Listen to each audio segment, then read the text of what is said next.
Hey friends, happy Friday.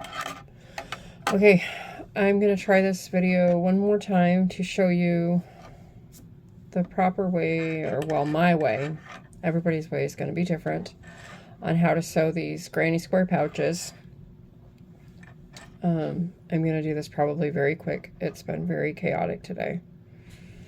So I'm just going to do like I showed you in the last video. I'm going to clip my sides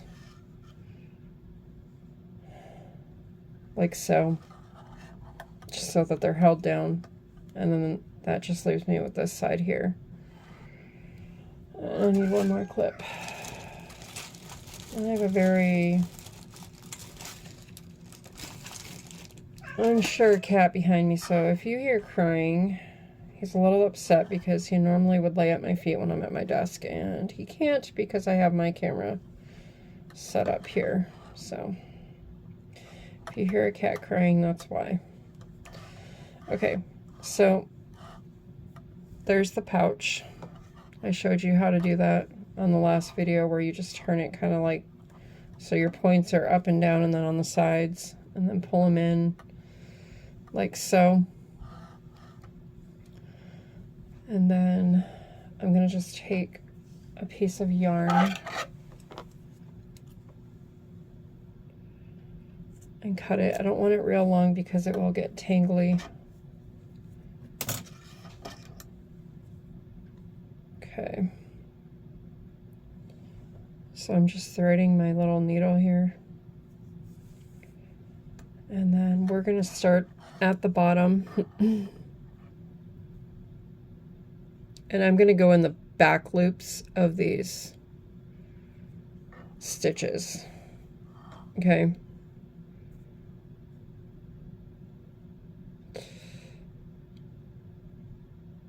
Make sure you're grabbing the back loops as you go. And if you want to do both loops, you can. Again, everybody's technique is different for doing these.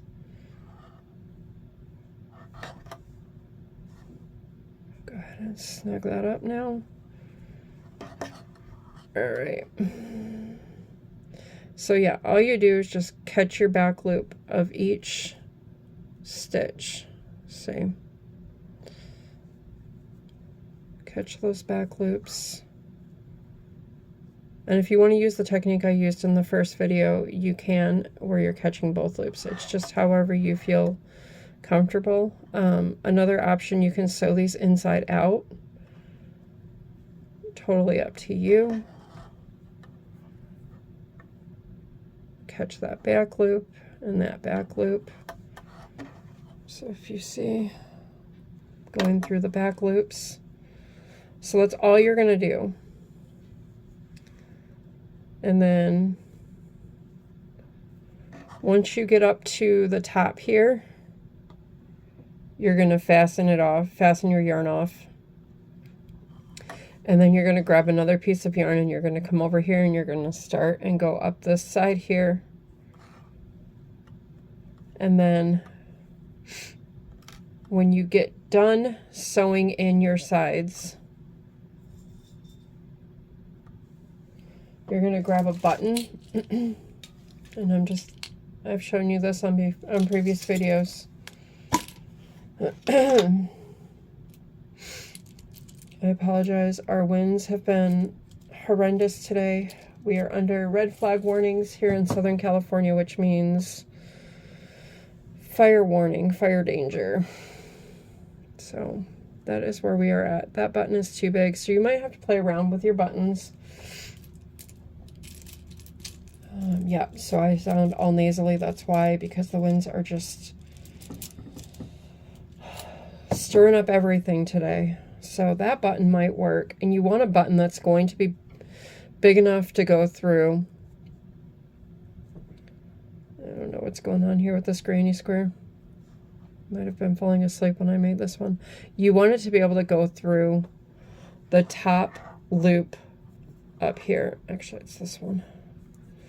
You want it to be able to slide comfortably through there so that when you close it, like so, you can comfortably do it without ruining your stitches.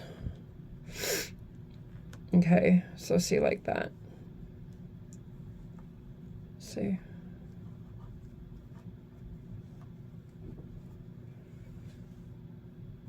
So you will only sew here and here. So you sew up this side, fasten it off, sew up this side, fasten it off, and then attach your button. If you want to line this with fabric, you can. That would look really, really good.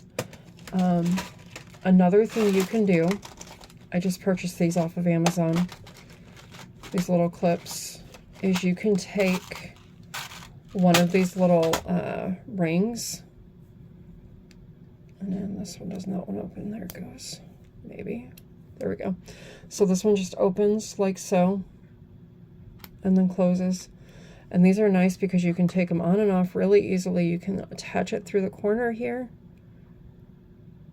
And then you have a cute little like keychain. You could add some beads and some string. I think that would look really cute. I think I have,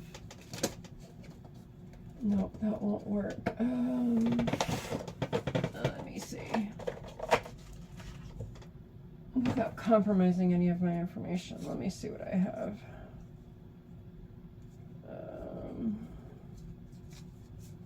I'm looking for a card. This one doesn't have my information on the front. So pretend this is a gift card. You can slide a gift card in there. And this would make a cute little gift.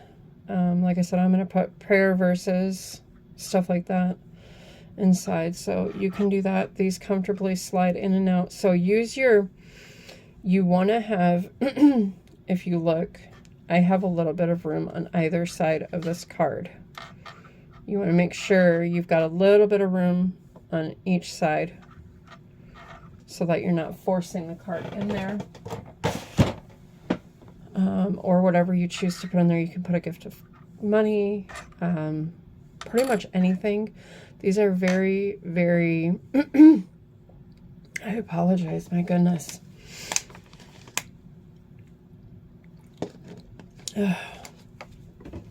These are very useful in many ways. If you want to make it out of cotton, you can make it out of cotton. If you want to make it out of acrylic, make it out of acrylic. And if you don't know how to make a granny square, there are many, many videos out there. If you want me to, I will do my best to make a video on how I make granny squares and how I learned. I can do that in the next couple of weeks if you would like me to. But anyways, yep. So hopefully that helps, giving you a little bit more insight on how to do these, just because last time I did the video for these, it was kind of all over the place and scattered. So anyways, that's it for this video. Any other questions, please leave it in the comments down below.